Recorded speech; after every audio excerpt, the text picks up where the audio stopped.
Today we're going to pick up in the book of Mark, beginning in chapter 15, and we will finish the book of Mark today. So let's begin in 15. Early in the morning, after forming a plan, the chief priests with the elders and the experts in the law and the whole Sanhedrin tied Jesus up, led him away, and handed him over to Pilate. So Pilate asked him, "Are you the king of the Jews?" He replied, "You say so." Then the chief priests began to accuse him repeatedly. So Pilate asked him again, "Have you nothing to say? See how many charges they are bringing against you?" But Jesus made no further reply, so that Pilate was amazed. During the feast it was customary to release one prisoner to the people, whomever they requested. A man named Barabbas was imprisoned with rebels who had committed murder during an insurrection. Then the crowd came up and began to ask Pilate to release a prisoner for them, as was his custom. So Pilate asked them, "Do you want me to release the king of the Jews for you?" For he knew that the chief priests had handed him over because of envy. But the chief priests so uh, stirred up the crowd to have him release Barabbas instead. So Pilate spoke to them again. "Then what do you want me to do with the one you call King of the Jews?" They shouted back, "Crucify him." Pilate asked them why. What has he done wrong? But they shouted more insistently, "Crucify him." Because he wanted to satisfy the crowd, Pilate released Barabbas for them. Then, after he had Jesus flogged, he handed him over to be crucified. So the soldiers led him into the palace, that is, the governor's residence, and called together the whole cohort. They put a purple cloak on him, and after braided a crown of thorns. They put it on him. They began to salute him. "Hail, King of the Jews!" Again and again they struck him on the head with a staff and spit on him. Then they knelt down and paid homage to him. When they had finished mocking him, they stripped him of the purple cloak and put his own clothes back on him. Then they led him away to crucify him. The soldiers forced a passer-by to carry his cross. Simon of Cyrene, who was coming in from the country, he was the father of Alexander and Rufus.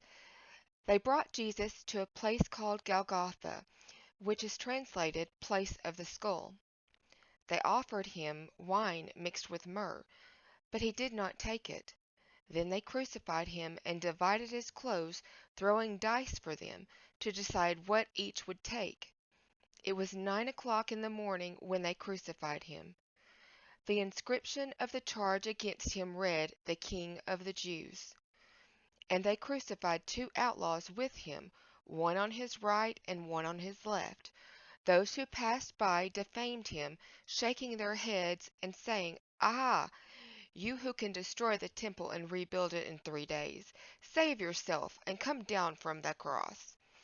In the same way, even the chief priests, together with the experts in the law, were mocking him. "He cannot save himself. Let the Christ, the King of Israel, come down from the cross now, that we may see and believe." Those who were crucified with him also spoke abusively to him. Now when it was noon, darkness came over the whole land until 3 in the afternoon. Around 3 o'clock, Jesus cried out with a loud voice, "Eloi, Eloi, lema sabachthani," which means, my God, why have you forsaken me?" When some of the bystanders heard it, they said, "Listen, he is calling for Elijah." Then someone ran, filled a sponge with sour wine, put it on a stick, and gave it to him to drink, saying, "Leave him alone. Let's see if Elijah will come to take him down." But Jesus cried out with a loud voice and breathed his last. And the temple curtain was torn in two from top to bottom. Now, when the centurion who stood in front of him saw how he died, he said, "Truly, this man was God's son." There were also women watching from a distance. Among them were Mary Magdalene and Mary, the mother of James the younger, and of Hoseas, and Salome. When he was in Galilee, they had followed him and given him support. Many other women who had come up with him to Jerusalem were there too.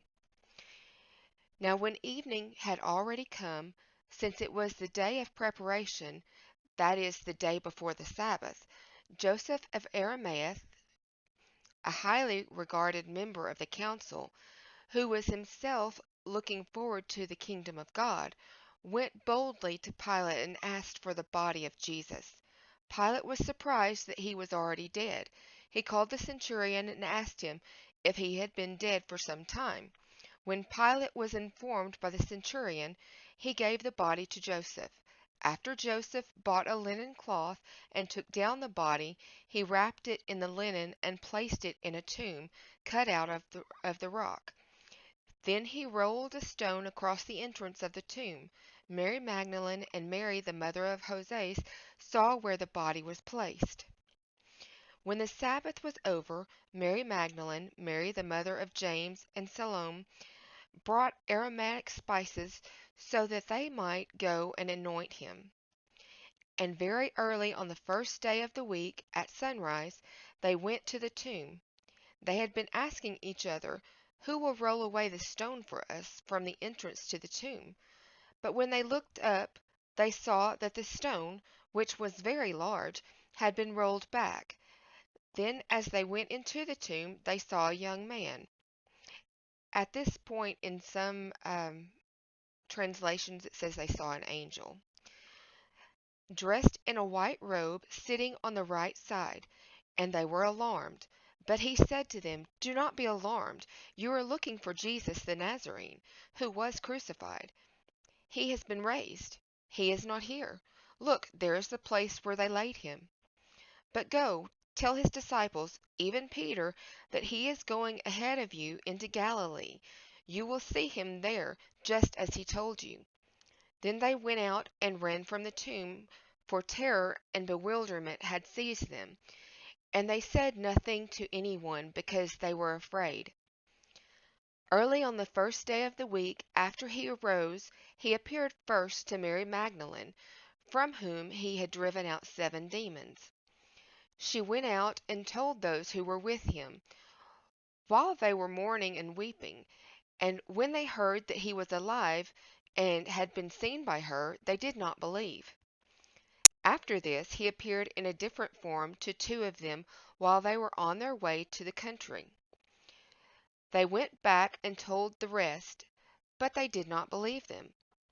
Then he appeared to the 11 themselves while they were eating, and he rebuked them for their unbelief and hardness of heart, because they did not believe those who had seen him resurrected.